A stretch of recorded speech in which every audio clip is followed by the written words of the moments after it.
Okay, before we dive into the local headlines, we're also keeping an eye on a couple of national stories that hit especially close to home here in northern Michigan. According to the Wall Street Journal, millions of Americans are seeing sharp jumps in health insurance costs after expanded Affordable Care Act subsidies expired, squeezing middle-income families who earn too much for help, but not enough to easily absorb the increase. And on the economic front, General Motors, a major driver of Michigan's economy, posted strong gains and big profit projections, even as it navigates tariffs and a pullback from electric vehicles, setting the stage for impacts that reach well beyond Detroit and into communities like ours. So here's Jim. Okay, so let's take a look at a couple of stories that are affecting our national scene, and then we'll move on to the local news. According to the Wall Street Journal, millions of Americans are seeing sharp spikes in health insurance costs, hitting middle-income families especially hard. The increases are tied to the expiration of expanded Affordable Care Act subsidies at the end of last year, with no action by Congress to renew them. Policy group KFF, and that's the Kaiser Foundation, estimates the typical subsidized ACA enrollee now faces a 114% premium increase, with annual costs rising from about $880 to $1,900, and much higher jumps for some middle-income households.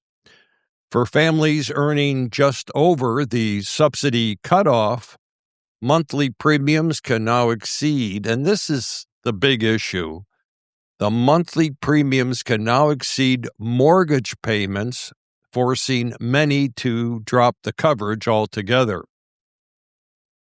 Health policy experts warn this group earns too much for Medicaid, is too young for Medicare, and often lacks employer insurance. The Congressional Budget Office projects that if the enhanced subsidies aren't restored, 4.2 million more Americans could be uninsured by 2034. All of this is unfolding as households continue to struggle with elevated living costs, making healthcare affordability a growing pressure point for middle-class families. And once again, the Wall Street Journal is reporting General Motors shares jumped about 9%. General Motors is a big contributor, of course, to the Michigan economy. And they jumped about 9% after the company projected stronger than expected cash flow, raised its dividend by 20%, and announced up to $6 billion in share buybacks, despite tariff uncertainty and setbacks in its EV business.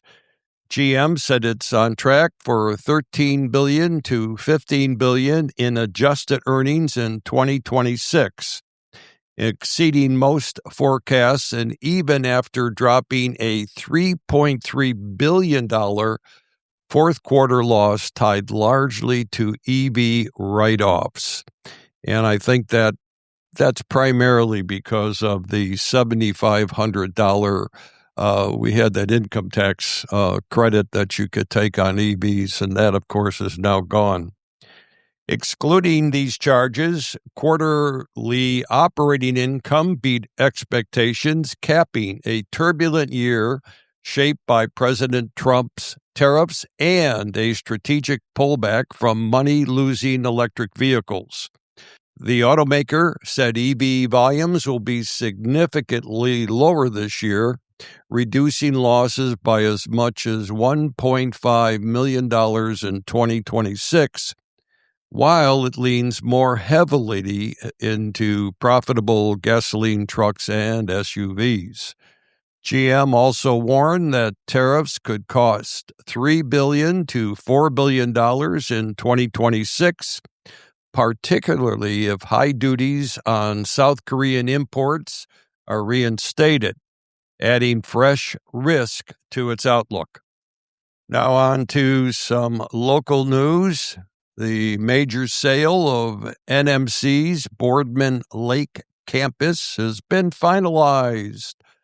Northwestern Michigan College has sold the Boardman Lake campus to the Grand Traverse Band of Ottawa and Chippewa Indians in a $27 million deal.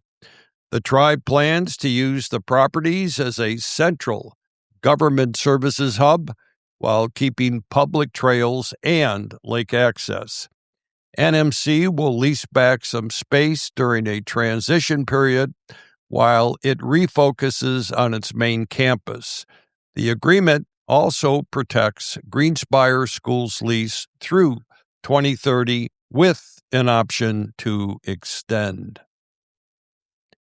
Interlochen launches major local scholarships. This week, Interlochen Center for the Arts unveiled the new Northern Michigan Opportunity Scholarship, a $100,000 annual fund to help local students attend Interlochen Arts Camp. Leaders say the scholarship will open doors for families who previously couldn't afford tuition and keep more Northern Michigan talent in the area. Last summer, Interlochen hosted thousands of campers from around the world, reinforcing its global reputation, and it's got a great one. Still, administrators emphasize strengthening ties to the local community as a key priority.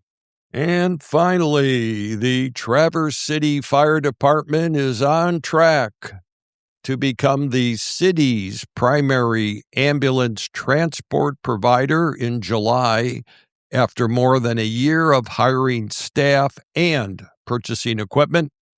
Fire Chief Jim Tuller will brief city commissioners at a Monday study session on preparations to take over the role from Mobile Medical Response, which continues operating under a renewed agreement approved last November. The transition follows voter approval of a 20-year $1 mil operating millage increase intended to support the fire department's expanded EMS role. TCFD, known as the Traverse City Fire Department, has hired an EMS administrator, put one new ambulance into service, ordered a second, and is still completing licensing, regulatory compliance, additional paramedic hires, and station living quarter upgrades. Well, there you have it, folks. A little bit of a mix of national news and local news. I'm Jim Horn. This is Traverse Talks, and have yourself one great weekend.